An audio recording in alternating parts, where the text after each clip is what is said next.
Trump తీసుకొచ్చినటువంటి నిర్ణయాలు తీసుకుంటున్న నిర్ణయాలు దానివల్ల జరిగే ప్రభావాలకు సంబంధించి స్లేట్ వ్యవస్థాపకుడు అమర్నాథ్ వాసిరెడ్డి గారికి సంబంధించిన ఒక కథనం చూద్దాం.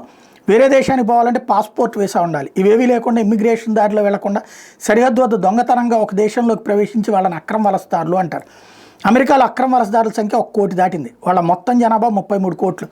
ఏటా 3 లక్షల మంది కొత్తగా అక్రమ పద్ధతుల్లో వలస వస్తున్నారు. మెక్సికో, కెనడా సరిహద్దు నుంచి వీళ్ళు అమెరికాలోకి చొరబడుతున్నారు. అక్రమ వలసదారులు మెక్సికన్లు ఎక్కువ. మెక్సికో తర్వాత ఎల్ సాల్వడార్, 3వ స్థానంలో ఇండియా. అమెరికాలో చొరబడ్డాక వాళ్ళు అక్రమ వలసదారులైనా వాళ్ళకి సంతానం కలిగితే ఆ నేల మీద పుట్టిన బిడ్డ అక్కడి పౌరుడైపోతాడు. ఇలా సంవత్సరం లక్షలో ఇతర దేశాల వారు వచ్చి ఇక్కడ నిరుద్యోగం, నేరాలు పెరగడానికి కారణమవుతున్నారనేది ట్రంప్ మాట. అందుకే అలాంటి వారి పిల్లలకు సహజంగా పౌరసత్వం వచ్చే వీలు లేదని ఆర్డర్ ఇచ్చాడు. ఇది వారి రాజ్యాంగానికి వ్యతిరేకం. అందుకే దాని మీద స్టే వచ్చింది. ఇప్పుడు ట్రంప్ ముందు 2 ఆప్షన్స్ ఉన్నాయి. ఒకటి రాజ్యాంగ సవరణ. అమెరికాలో రాజ్యాంగ సవరణ దాదాపు అసాధ్యం. 50 రాష్ట్రాలు 40 ఒప్పుకోవాలి. అది అయ్యే పని కాదు.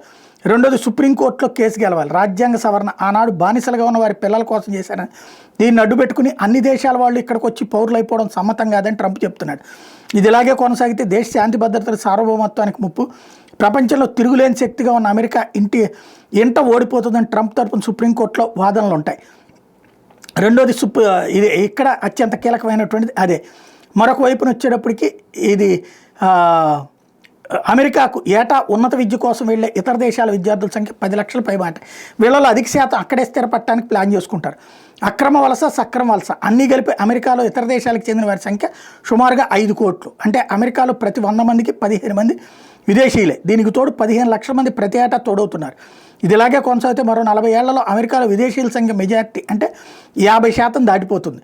సుప్రీంకోర్టులో ఓడిపోతే ట్రంప్ ఏం చేయొచ్చు? సరిహద్దులో నిఘా అక్రమ వలసదారులు తిరిగి పంపేయడం, అమెరికాలో చదివే విద్యార్థులు ఎలాంటి ఉద్యోగాలు చేయకూడదు, చదువు అయిపోయిన వెంటనే తిరిగి వెళ్ళిపోవాలనే కొత్త నిబంధన తేవడం, స్టూడెంట్ వీసాపై ఉన్న వాళ్ళని అక్రమ వలసదారులు పనిలో పెట్టుకునే సంస్థల ట్రేడ్ లైసెన్స్ రద్దు, యజమానుల్ని బాధ్యుల్ని చేయడం.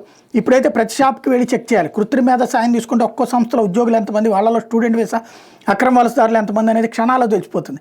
విద్యార్థి వీసాపై వచ్చిన వాళ్ళు ఎలాంటి ఉద్యోగాలు చేయకూడదంటే అమెరికాలో సగానికి పైగా ఉన్నత విద్యా సంస్థలు మూసేసుకోవాలి. అలాగని ఇప్పట్లాగా అనుమతిస్తే ఏటా 10 లక్షల విద్యార్థులు కొత్తగా వస్తారు. అమెరికన్స్కి ఉద్యోగాలు దొరకవు. ఇప్పటికే 23 లక్షల అమెరికన్ యువత నిరుద్యోగులుగా ఉన్నారు. వీటన్నిటికీ మించి ఇంకో ఉపద్రవం ఉంది. కొన్ని కన్సల్టెన్సీలు బోగస్ సర్టిఫికెట్లతో ఉద్యోగాలు ఇప్పిస్తున్నాయి.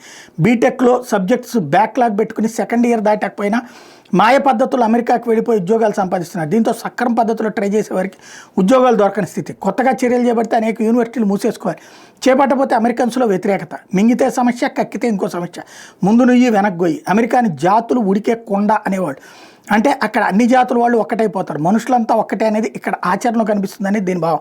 ఇప్పుడు నిజంగానే అమెరికా కొత్త ఉడికే కొండ అయిపోయింది. జాతులు కలిసిపోవడం కాదు, వాటి మధ్య పరస్పర విరుద్ధ ప్రయోజనాల కారణంగా వైరుధ్యం వస్తుంది. శ్వేత జాతి వారు ఎన్నో ఏళ్ల క్రితం అక్కడికి వెళ్ళి స్థిరపడిన వారు, అక్కడే పుట్టి పౌరసత్వం పొందినవారు, కొత్తగా వలస వచ్చేవారు, అందులో సక్రమ పద్ధతిలో వచ్చేవారు, అక్రమ వలసదారులు. ఇన్ని గ్రూప్స్.